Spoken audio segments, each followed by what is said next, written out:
বাংলাদেশ বিষয়াবলীর প্রাচীন বাংলার ইতিহাস পড়তে গিয়ে চাণক্য, কৌটিল্য কিংবা গুপ্তের নাম পাওয়া যায়। যদিও বা আমরা অনেকেই জানি না এই তিনজন ব্যক্তি কে বা তাদের পরিচয় কী। আবার অনেকেই সঠিক তথ্যটি জানি না। আসলে এই তিনটি নামের ব্যক্তি কি একজনই, নাকি তারা তিনজন আলাদা ব্যক্তি? সে সম্পর্কেই আমরা আজকে জানব।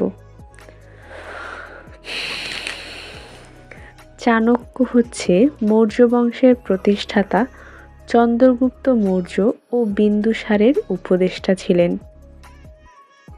তার উপাধি বেসিক্যালি কৌটিল্য কিংবা বিষ্ণুগুপ্ত, এবং তার দুটি গ্রন্থ রয়েছে খুবই বিখ্যাত। একটি হচ্ছে কৌটিল্যের অর্থশাস্ত্র এবং দ্বিতীয়টি চাণক্যনীতি।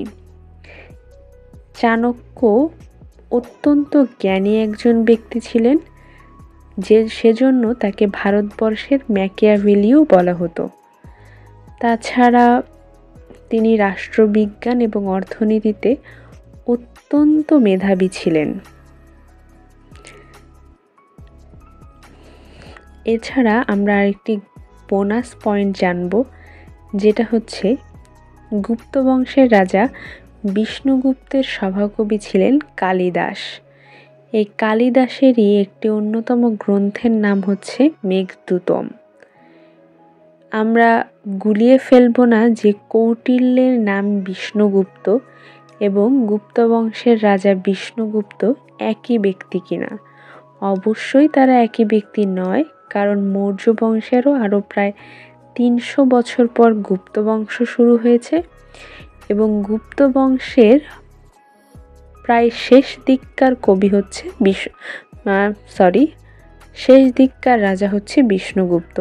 সুতরাং এই দুই ব্যক্তি একই ব্যক্তি হবার কোনো সম্ভাবনাই নেই। তাছাড়া বিষ্ণুগুপ্ত একজন হচ্ছেন উপদেষ্টা আর অপরজন হচ্ছে রাজা বা সম্রাট, তো তারা কখনোই একই হতে পারছে না। If you like this content, then please do like, comment and subscribe to this channel and turn the bell notification on.